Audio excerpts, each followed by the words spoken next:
ব্যভিচার থেকে বিরত থাকবে। ব্যভিচার, আজকে পুরা পৃথিবী ব্যভিচারে ভর্তি হয়ে গেছে। আল্লাহ তাআলা ব্যভিচার সম্পর্কে কি বললেন? আল্লাহ তাআলা বললেন, ওয়ালা তাকরাবু জিনা, তোমরা জিনার নিকটবর্তী হয়ে না।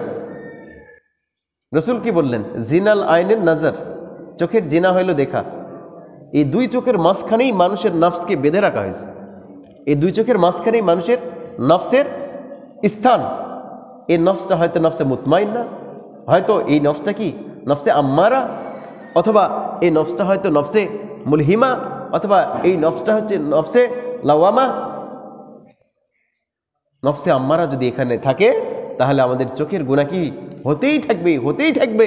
কারণ নফসে আম্মারা চায় মানুষকে জাহান্নামে নিয়ে যাওয়ার জন্য। এই দুনিয়ার বুকে যত মানুষ আছে, এই মানুষগুলোর মধ্যে রাস্তা দুইটি। এই মানুষগুলো হয় জান্নাতের রাস্তাতে আছে অথবা জাহান্নামের রাস্তা আছে। এই দুইটি ছাড়া আর কোনো রাস্তা নেই। হয় সে মরার পরে জান্নাতি হবে, না হলে জাহান্নামী হবে। তাহলে কি হলো? ওয়ালা তাকরাবুজ জিনা, তোমরা কি জিনার নিকটবর্তী হয়েও না, কাছে যেও না। আল্লাহ তাআলা বলছেন লা তাকরাবাস সালাত, তোমরা নামাজের নিকটবর্তী হয়েও না। এই আয়াত অর্ধেক পরেই অনেকে নামাজ পড়ে না। হ্যাঁ, আল্লাহ তাআলা তারপরেই বলেছেন যখন তোমরা নেশাগ্রস্ত থাকো, নেশাগ্রস্ত অবস্থায় কি করো না? সালাত আদায় করো না। কারণ ইসলামের প্রাথমিক যুগে মানুষেরা ওই মদ পান করত। এই মদ পান করে যখন এই আয়াত নাজিল হয় নাই, মদকে হারাম করা হয় নাই, তারা এসে কি করো? আমাদের সমাজে দেখা যায় না, চকগড়িতে বা নহাটাতে তারি খায়, মদ খায়, বাংলা খায়, ইংরেজি খায়, আসার পরে কি নিজের বাড়িটা চিনতে পারে না।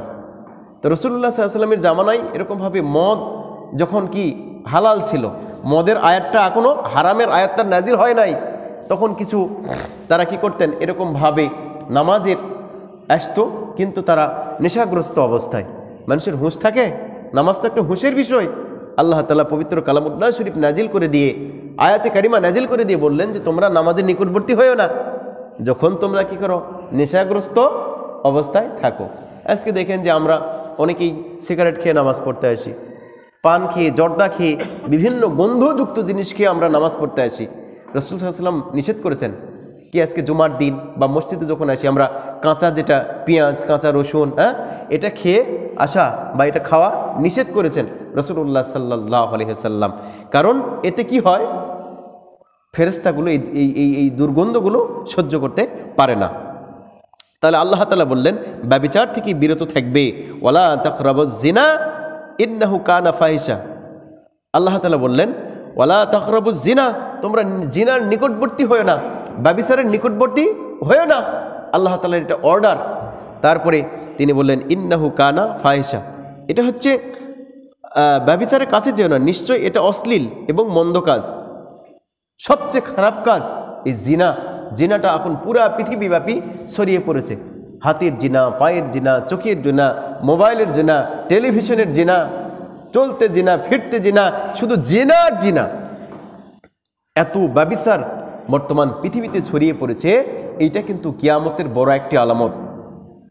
এই যে জিনা ছড়িয়ে পড়েছে, ব্যভিচার ছড়িয়ে পড়েছে, ব্যভিচার ছড়িয়ে পড়লে মানুষের ইমানগুলো দুর্বল হয়ে যায়, ইমান নামক সম্বলটা উঠিয়ে যায়। লজ্জা, লজ্জাকে কি বলা হয়েছে? ইমানের একটা শাখা বলা হয়েছে, ইমানের একটা অংশ বলা হয়েছে। লজ্জাশীলতা নারীর একটা মানে ভূষণ।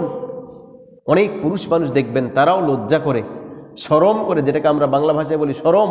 কারণ এটা যে ওই মানুষের মধ্যে থাকতে হবে যার মধ্যে লজ্জা নাই, শরম নাই, তার তো কিছুই নাই।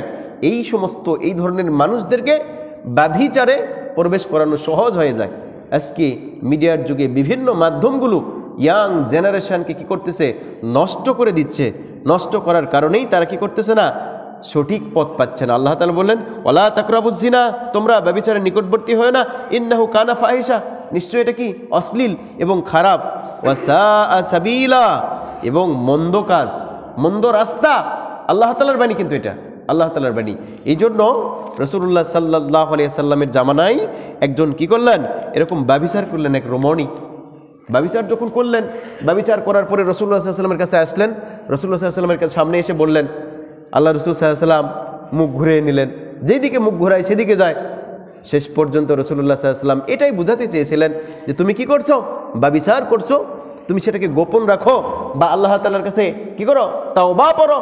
কিন্তু যেহেতু সে রসুল সাল্লাল্লাহু আলাইহি ওয়াসাল্লাম যেদিকে মুখ ঘোরায় সেদিকেই তিনি যায়, আল্লাহ রসুল সাল্লাল্লাহু আলাইহি সাল্লাম বললেন, যেহেতু কি করেছো, ব্যভিচার করেছো, সন্তানটা যখন জন্মগ্রহণ করবে তখন তুমি আসবে। পেটের মধ্যে সন্তান জন্ম করেছে, অবৈধ সন্তান, সন্তান জন্মগ্রহণ যখন হয়েছে তখন আবার আসছে। রাসূলুল্লাহ সাল্লাল্লাহু আলাইহি ওয়াসাল্লাম বলছে, সন্তান যেহেতু জন্মগ্রহণ করেই ফেলছে, একটা নির্দিষ্ট 2 বছর 2.5 বছর একটা মাসালা মতো রাসূলুল্লাহ সাল্লাল্লাহু আলাইহি ওয়াসাল্লাম বলে দিলেন, এই নির্দিষ্ট সময় পরিমাণ তাকে দুধ পান করাও। দুধ পান করানোর পর যখন আসলো, আসার পর সেই 2.5 বছর বা 3 বছর আগেকার ওই ব্যভিচারের শাস্তিটা কি করলেন রাসূলুল্লাহ সাল্লাল্লাহু আলাইহি ওয়াসাল্লাম আল্লাহ তাআলার হুকমত অনুযায়ী কি করলেন, কায়েম করলেন। কায়েম যখন করলেন, ওই যখন পাথর নিক্ষেপ করতেছিলেন, ওই ব্যভিচারিণী ওই মহিলার শরীর থেকে কি করেছে, ব্যভিচারিণী মহিলার শরীর থেকে রক্ত এসে একজন সাহাবার শরীরে পড়ল। এক সাহাবী তখন একটু নিজেকে মনে করলেন, যেটাকে নাক সিটকানো বলে, এরকম মনে করলেন। আল্লাহ রসুল সাল্লাল্লাহু আলাইহি সাল্লামের চেহারা লাল হয়ে গেল এবং রেগে গেলেন। তিনি বললেন, হে উমুক, তুমি জানো এই মহিলাটার যে তওবা ছিল কত দামি ছিল, কত ভারী ছিল, কত গুরুত্বপূর্ণ ছিল। যদি এই মহিলার তওবা পুরা মদিনাবাসী কি করা হয়, মানে ভাগ করে দেওয়া হয়, আল্লাহ তাআলা সকলকে মাফ করে দিবেন। সুবহানাল্লাহ বলেন। তাহলে ব্যভিচারটা হচ্ছে, ব্যভিচার থেকে আল্লাহ তাআলা কি মানে বিরত থাকার জন্য পবিত্র কালামুল্লাহ শরীফের আয়াতে কারিমা দ্বারা নিষেধ করে দিয়েছেন। যারা ব্যভিচার করবে তাদের জন্য নাজাতের ব্যবস্থা নেই তওবা ছাড়া।